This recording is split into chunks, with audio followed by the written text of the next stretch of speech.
Mesdames et messieurs, bonjour, bon après-midi, bienvenue si vous nous rejoignez dans ce deuxième numéro du grand dossier sur Afro Info DC43.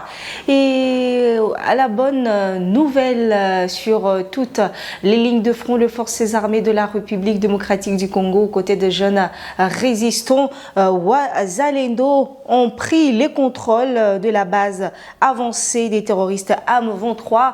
C'est autour de Mabenga après une journée d'intenses affrontements. Les forces armées de la République démocratique du Congo et les jeunes résistants Wazalendo continuent de mettre à mal l'avancée des terroristes du M23 sur toutes les lignes de front.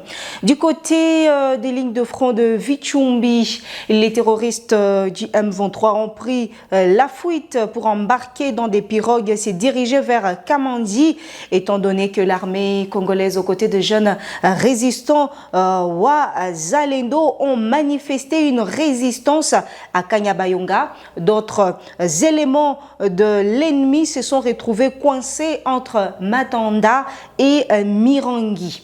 Pendant ces temps, les forces armées de la République démocratique du Congo, aux côtés de jeunes résistants Wazalendo, ont annoncé la réduction hier dimanche 9 juin 2024 de 3 éléments des terroristes du M23 et cela a été fait via le porte-parole des opérations militaires sur le front nord qui a livré cette information. D'après les lieutenants-colonels Mike Azukai, ces terroristes du M23 se sont rendus à l'armée congolaise sur l'axe Lusoa-Kaina en chefferie de Bouito, territoire de Rutshuru.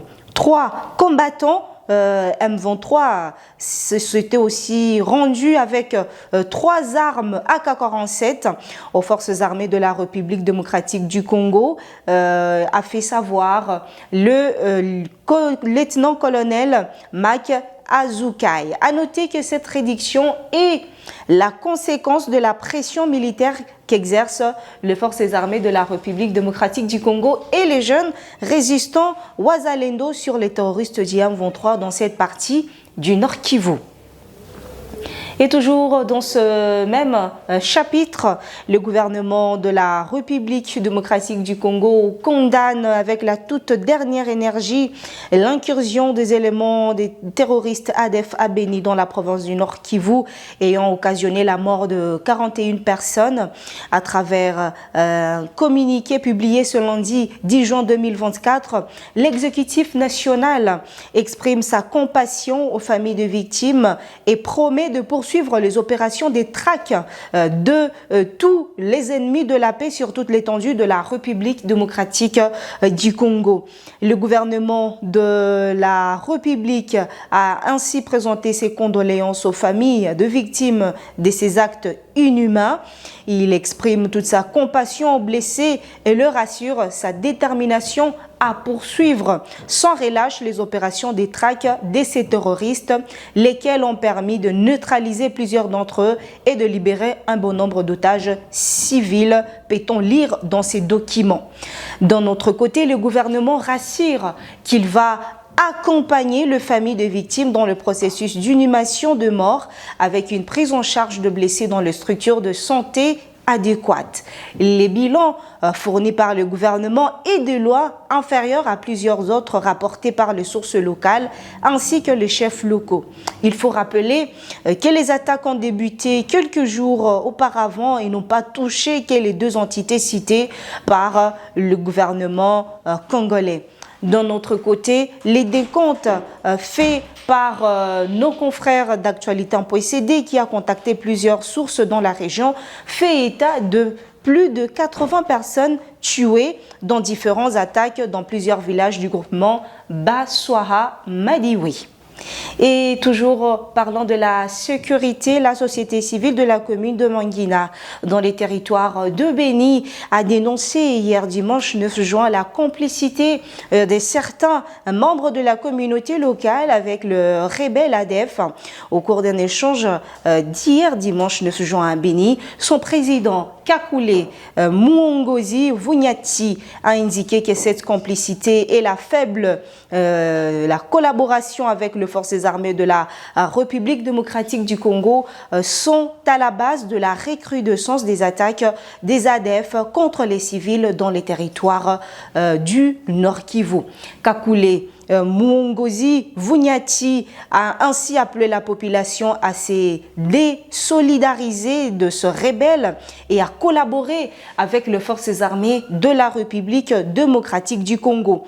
Pour le président de la société civile de Mangina, la collaboration civilo-militaire et la population doit être dénouée de toute hypocrisie pour faciliter les choses aux forces armées de la République démocratique du Congo.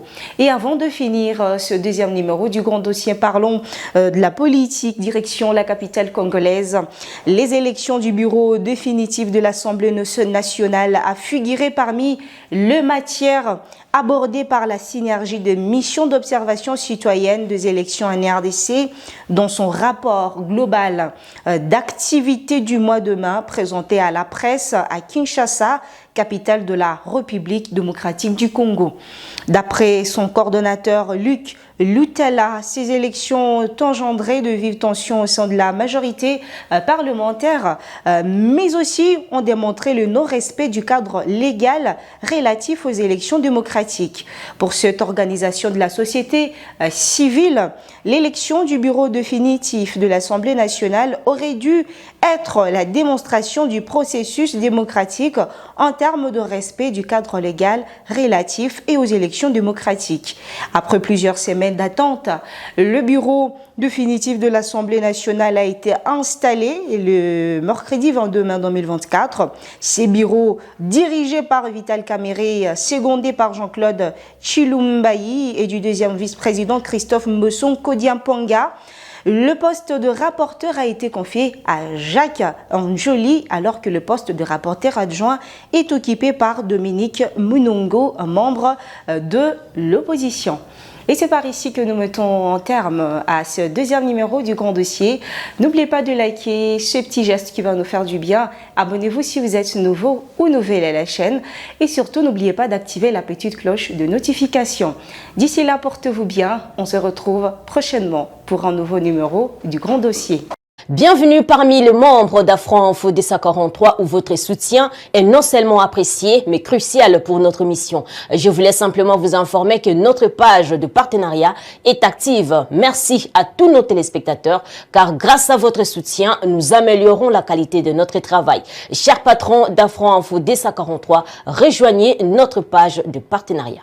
Le bouton pour nous joindre est disponible. Pour nos anciens partenaires, sachez que nous sommes de retour avec le bouton partenariat. Pour ceux qui nous suivent en direct, si vous souhaitez soutenir la chaîne, cliquez sur Super Thanks, représenté par un cœur et aussi le signe $2 à l'intérieur. Que vous envoyez 1 ou $20 américains, chaque contribution compte.